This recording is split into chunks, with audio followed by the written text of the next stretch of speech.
Is it less attractive if a girl spams your phone or texts you like one time a day? She gotta hit my all the time. Hey, if a just bugging, so am I. I just repeat energy. Is she on your 24/7?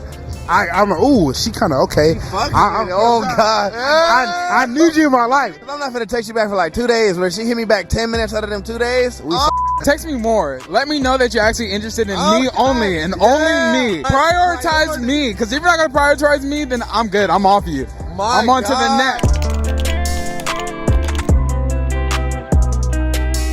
Would you rather have a girl that constantly does not stop blowing up your phone or just doesn't respond to you at all? Well, that is going to be today's dating hot take. So what is going on, guys? Welcome back to Izzy's Room, the room where it all goes down, the top 5% globally shared podcast because of each and every one of y'all. And we're going to get right into today's topic. Is it less attractive if a girl's consistently blowing up your phone or just doesn't text back at all? So what I will say is, yes, people are busy, but at the end of the day, people make time for what they actually care about. You're gonna prioritize what you actually want to prioritize. And just like the guy in the video said, he said, hey, prioritize me, because if you don't prioritize me, I'm on to the next. It's really hard to build an emotional connection to someone if A, you're not seeing them face to face, and on top of that, you're not even texting, you're not calling, you're not communicating. And I get if you're a busy person, you know, you don't always want to have someone able to touch you and poke you at all times. Like, I get that. But like I said, at the end of the day,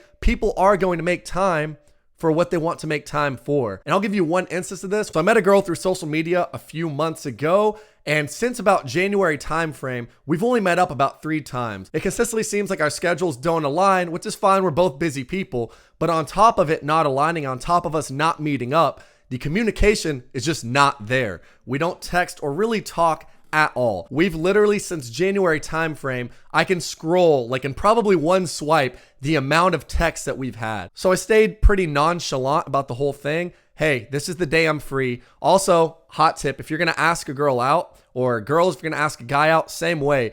Don't ask, hey, do you want to do this? What I do is I say, hey, this is the day, this is the time I'm free. If that person is really interested in you, they'll make time. And if they don't make time for whatever day you pick, what they'll bounce back to you is, sorry, I'm not free that day. Let's do this day. If you just leave a date up in the air, when are you free? Let me take you out. Can I take you out, please? Can I buy you drinks? Don't fucking do that.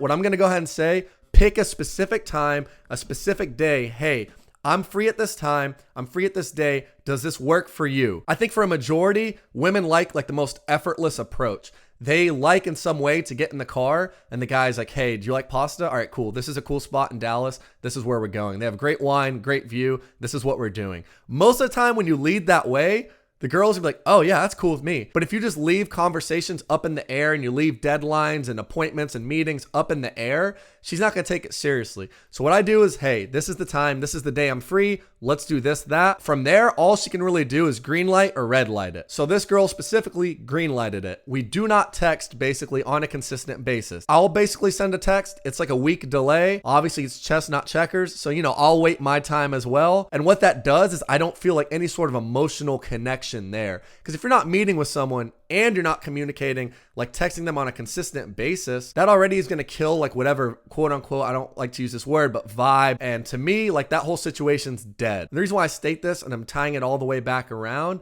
is like that guy said, he said, prioritize me. Now, I don't think necessarily you should go out of your way to prioritize or make somebody your sole priority, but in some way make them feel as if they are. Because if they don't, I think they're just not going to take you seriously. And this also depends. There's various methods and various ways, you know, that you're going to meet someone. Meeting a girl on, like, let's say Hinge, and you come straight out and she's like, I want a relationship, you're looking for a relationship, is a lot different than meeting a girl at a bar and taking her home. The communication's a lot different. I could see where you'd hold back on messages and kind of keep your distance. But for someone who's expressed like a deep interest in you, I think communication's very, very key. And if you're not communicating in person and you're not communicating through whatever other methods, text messages, calls, FaceTimes, etc., like I said, that kind of kills off everything. And I personally think it is more attractive when a girl's a little less distant, when she actually kind of expresses an interest in you and she's texting back and she's wanting to meet up, she's wanting to call, and just avoiding the whole chess game. Like when she's like upfront with what she wants,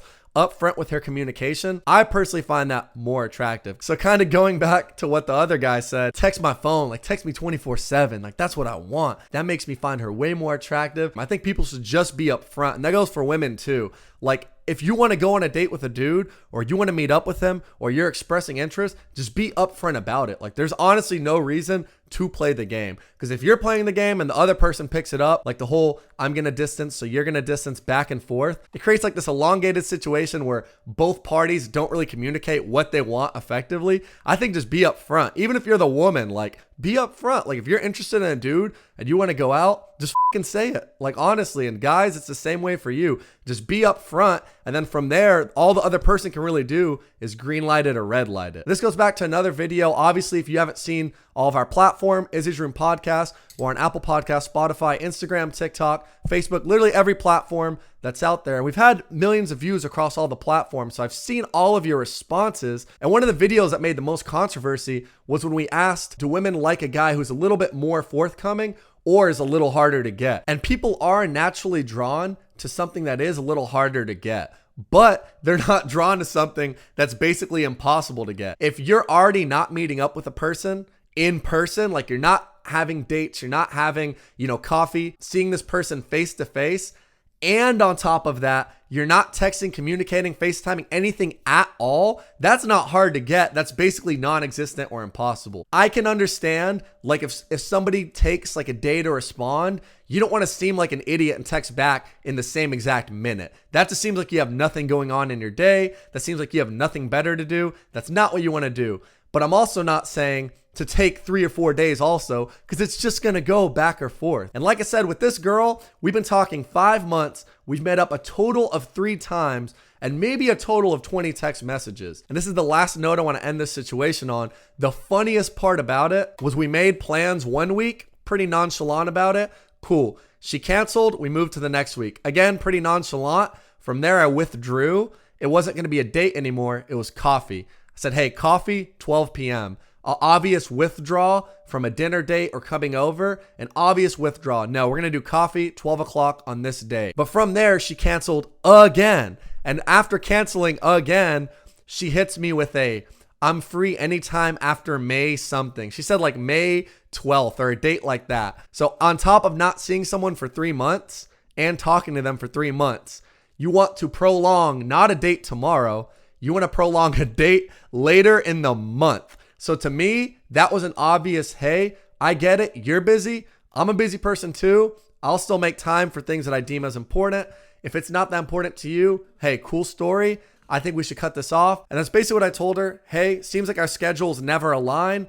Best of luck in 2023. Like, I hope you crush all your goals, etc. Have a good day. And from there, obviously, she was like, oh, well, no, I really want to see you. Da-da-da-da-da. Left that shit on red. And I'm not recommending y'all do that. I think every situation is different. I get some people have shit going on. Some people are slower to text. Some people have to keep their phone in do not disturb because certain notifications, like I get all these limiting factors, extremities, etc. But at the end of the day, at the bare fucking minimum, if you really wanted to see someone, you would say, I'm doing homework. I'm working on a project. I'm working on my website. I'm working on a video. But you can still come over and be in my presence. You can still come over and we can catch a movie. You can sit in the room with me while it's 11, 12 o'clock. That would show that you actually are expressing interest in someone and that you will make time. But if you're not meeting in person and you're taking weeks on weeks to text back, absolutely not. So I do agree with them on that point. I personally think it's way more attractive if a girl's constantly wanting to talk to you and making the time for you. I don't have to play the whole game. I don't have to play chess and move my bishop and put him in check. Like you don't have to do any of that. I think it's way more attractive when a girl's forthcoming. Hey, let's meet this time. I'm not going to cancel. And they text back and forth. I think when a girl's texting you back and forth, you're able to build that emotional connection. It's really, really hard to be emotionally connected to someone when it's cold and dry and you're having to schedule them like you're going to the dealership, like 6 o'clock at da-da-da. Oh no, that day doesn't work. What about this day? Oh, that day doesn't work. What about this day? And then constantly it gets bounced around like you're at a fucking dealership. At that point, have some self-respect. It's as simple as that. And if someone wants to make time for you, they will make time for you. Whether it's text, call, coffee, they will make time. If you guys like this dating hot take, go and smash that thumbs up. Comment down below. I want to hear what each and every one of y'all think. And like I said, if you're not following, if you're not subscribed, if you're not anything that's not a dislike button, just hit it. I don't care if it's a share. I don't care if it's a comment. Anything that's not a dislike button, hit it. I appreciate each and every one of y'all, and we'll catch y'all in the next episode. Peace out.